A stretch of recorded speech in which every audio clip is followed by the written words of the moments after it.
ನಮಸ್ಕಾರ. ಇವತ್ತು ನಾವು ಥಾಮಸ್ ಹಾರ್ಡಿಯ ದ ಮ್ಯಾನ್ ಹಿ ಕಿಲ್ಡ್ ಕವಿತೆ ಇದೆಯಲ್ಲ, ಅದರ ಬಗ್ಗೆ ಸ್ವಲ್ಪ ಆಳವಾಗಿ ಮಾತಾಡೋಣ ಅಂತ.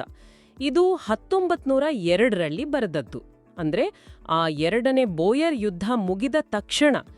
ಯುದ್ಧ ಅಂದ್ರೆ ಎಷ್ಟು ಅರ್ಥ ಇಲ್ಲದ್ದು, ಎಷ್ಟು ವಿಚಿತ್ರ ಅನ್ನೋದನ್ನ ಇದು ತೋರಿಸುತ್ತೆ. ಹೌದು, ಒಬ್ಬ ಸಾಮಾನ್ಯ ಸೈನಿಕನ ದೃಷ್ಟಿಯಿಂದ ಖಂಡಿತ. ನಮ್ಮ ಇವತ್ತಿನ ಚರ್ಚೆಗೆ ಆಧಾರವಾಗಿರೋದು ಈ ಕವಿತೆಯ ವಿಶ್ಲೇಷಣೆಗಳೇ. ಇದು ಹೇಗಿದೆ ಅಂದ್ರೆ, ಯುದ್ಧ ಭೂಮಿಯಲ್ಲಿ ಎದುರಿಗೆ ನಿಂತು ಕೊಂದ ವ್ಯಕ್ತಿ ಬೇರೆ ಎಲ್ಲೋ ಭೇಟಿಯಾಗಿದ್ರೆ ಸ್ನೇಹಿತನೇ ಆಗ್ತಿದ್ನೇನೋ ಅನ್ನೋ ಒಂದು ಯೋಚನೆ. ಇದರ ಭಾಷೆ, ಭಾವನೆ, ಆಮೇಲೆ ಇದರ ಹಿಂದಿನ ಸಂದೇಶ ಏನು, ಇದನ್ನೆಲ್ಲ ಇವತ್ತು ನೋಡೋಣ. ಹೌದು ಹೌದು ಇದರಲ್ಲಿ ನಾವು ಗಮನಿಸಬೇಕಾದ್ದು ಆ ಕವಿಯ ಧ್ವನಿ ಇದೆಯಲ್ಲ, ಅದು ಒಬ್ಬ ಸೈನಿಕನ ಮನಸ್ಸಿನ ಗೊಂದಲವನ್ನೇ ಮಾತಾಡಿಸುತ್ತೆ. ಯುದ್ಧದ ಬಗ್ಗೆ ಹಾರ್ಡಿಯ ನಿಲುವು ಕೂಡ ಸ್ಪಷ್ಟವಾಗಿ ಕಾಣಿಸುತ್ತೆ. ನೋಡೋಕ್ಕೆ ಸರಳ ಕವಿತೆ ಇದು, ಆದರೆ ಇದರೊಳಗಿನ ಅರ್ಥ ಬಹಳ ಆಳವಾದದ್ದು. ಸರಿ, ಹಾಗಾದ್ರೆ ಮೊದಲ ಪದ್ಯದಿಂದಲೇ ಶುರು ಮಾಡೋಣವಾ? ಆ ಸೈನಿಕ ಹೇಗೆ ಯೋಚನೆ ಮಾಡ್ತಾನೆ ನೋಡಿ. Had he and I but met by some old ancient inn. ಅಂದ್ರೆ ಒಂದು ವೇಳೆ ನಾನು ಮತ್ತು ಅವನು ಯಾವುದೋ ಒಂದು ಹಳೆ ಹೋಟೆಲ್ನಲ್ಲಿ ಏನಾದರೂ ಭೇಟಿಯಾಗಿದ್ರೆ ಒಟ್ಟಿಗೆ ಕೂತು ಒಂದು ನಿಪ್ಪರ್ಕಿನ್ ಅಂದ್ರೆ ಒಂದು ಚಿಕ್ಕ ಗ್ಲಾಸ್ ಮದ್ಯ ಕುಡಿತಾ ಇದ್ವೇನೋ ಅಂತ. ಹೌದು, ಅದೇ ನೋಡಿ ವ್ಯಂಗ್ಯ ಶುರುವಾಗೋದು. ಅಂದ್ರೆ ಸಾಮಾನ್ಯ ಪರಿಸ್ಥಿತಿಯಲ್ಲಿ ಅಲ್ವಾ ಸುಲಭವಾಗಿ ಸ್ನೇಹಿತರಾಗಬಹುದಾದ ಇಬ್ಬರು, ಆದ್ರೆ ಯುದ್ಧ ಅಂತ ಬಂದಾಗ ಪರಸ್ಪರ ಪ್ರಾಣ ತೆಗೆಯೋ ಶತ್ರುಗಳು. ಇದು ಕವಿತೆಯ ಮುಖ್ಯ ವಿರೋಧಾಭಾಸವನ್ನ ಶುರುವಲ್ಲೇ ಹೇಳ್ಬಿಡುತ್ತೆ. ನಿಜ, ಏನೋ ಅನ್ನೋದ್ರಲ್ಲೇ ಆ ವಿಷಾದ ಇದೆ ಅಲ್ವಾ? ಖಂಡಿತವಾಗಿಯೋ, ಯುದ್ಧ ಅಂದ್ರೆ ಹೀಗೇನಾ ಅಂತ. ಆಮೇಲೆ ಈ ಯೋಚನೆ ಆದ ತಕ್ಷಣ ಎರಡನೇ ಪದ್ಯದಲ್ಲಿ ನೇರವಾಗಿ ಯುದ್ಧ ಭೂಮಿಗೆ ಬರ್ತಾನೆ.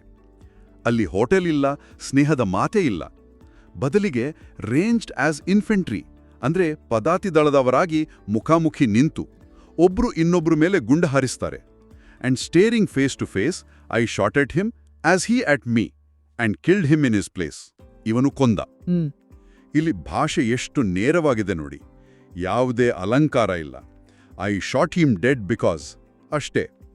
ಆದರೆ ಆ ನೇರವಾದ ಹೇಳಿಕೆ ಹಿಂದನೆ ಒಂದು ವಿಷಾದ ಮರೆಯಾಗಿದೆ. ಯಾಕೆ ಕೊಂದೆ ಅಂದ್ರೆ ವೈಯಕ್ತಿಕ ದ್ವೇಷ ಖಂಡಿತ ಇಲ್ಲ, ಯುದ್ಧ ಅನ್ನೋ ಕಾರಣಕ್ಕೆ ಮಾತ್ರ. ಇದು ಆ ಸೈನಿಕನಿಗೆ ಗೊತ್ತಿದೆ. ಆಮೇಲೆ ಮೂರನೇ ಪದ್ಯದಲ್ಲಿ ಅವನು ತನ್ನನ್ನ ತಾನೇ ಸಮರ್ಥನೆ ಮಾಡ್ಕೊಳ್ಳೋಕೆ ಪ್ರಯತ್ನ ಮಾಡ್ತಾನೆ. ನಾನವನನ್ನು ಕೊಂದೆ ಯಾಕಂದ್ರೆ ಅವನು ನನ್ನ ಶತ್ರು. Yes, quaint and curious war is. ಕ್ಷಮಿಸಿ, ಅದು ಕೊನೆಯಲ್ಲಿ ಬರುತ್ತೆ. ಇಲ್ಲಿ I shot him dead because he was my foe. ಆದ್ರೆ ಆ ಬಿಕಾಸ್ ಆದ್ಮೇಲೆ ಬರೋ ಆ ಸಣ್ಣ ಗ್ಯಾಪ್, ಆಮೇಲೆ just so my foe of course he was, that's clear enough. Although ಅಲ್ಲಿ ಬರೋ ಆಲ್ದೋ ಇದೆಯಲ್ಲ, ಹೌದು ಅದೇ ಆ ಆಲ್ದೋ ಅಂದ್ರೆ ಆದರೂ ಅನ್ನೋ ಪದ. ಅದು ಅವನ ಒಳಗಿನ ಗೊಂದಲ. ಅವನಿಗೆ ಪೂರ್ತಿ ನಂಬಿಕೆಯಲ್ಲ ತಾನು ಮಾಡಿದ್ದು ಸರಿ ಅಂತ. ಯುದ್ಧದ ನೈತಿಕತೆಯ ಬಗ್ಗೆನೇ ದೊಡ್ಡ ಪ್ರಶ್ನೆ ಇದು. ಸೈನಿಕನಾಗಿ ಕರ್ತವ್ಯ, ಆದರೆ ಮನುಷ್ಯನಾಗಿ ಒಂದು ಕಾಳಜಿ, ಆ ಸಂಘರ್ಷ. ನಿಜ, ಅವನಿಗೆ ಸಮಾಧಾನ ಆಗ್ತಿಲ್ಲ. ಆ ಗೊಂದಲದಲ್ಲೇ 4ನೇ ಪದ್ಯದಲ್ಲಿ ಅವನು ತಾನು ಕೊಂದ ವ್ಯಕ್ತಿಯ ಬಗ್ಗೆ ಯೋಚನೆ ಮಾಡ್ತಾನೆ. ಬಹುಶಃ ಅವನು ನಂತರನೇ ಕೆಲ್ಸ ಇಲ್ದೆ ಸುಮ್ನೆ ಸೇರ್ಕೊಂಡನೇನೋ ಸೇನೆಗೆ. Was out of work, had sold his traps. ಅಂದ್ರೆ ತನ್ನ ಹಳೆ ಸಾಮಾನುಗಳನ್ನೆಲ್ಲ ಮಾರಿ ದುಡ್ಡಿಗೋಸ್ಕರ ಸೇರ್ಕೊಂಡಿರ್ಬೇಕು. ಹೌದು, ಲಿಸ್ಟ್ ಅಂದ್ರೆ ಸೇನೆಗೆ ಸೇರೋದು ದುಡ್ಡುಗಾಗಿ.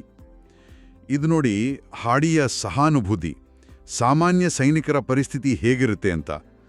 ದೊಡ್ಡ ದೊಡ್ಡ ದೇಶಭಕ್ತಿಯ ಮಾತುಗಳ ಹಿಂದೆ ಬಡತನ, ಅನಿವಾರ್ಯತೆಗಳೇ ಹೆಚ್ಚು ಜನರನ್ನು ಯುದ್ಧಕ್ಕೆ ತಳ್ಳೋದು ಅಂತ ಹಾಡಿ ಹೇಳ್ತಿದ್ದಾರೆ ಇಲ್ಲಿ.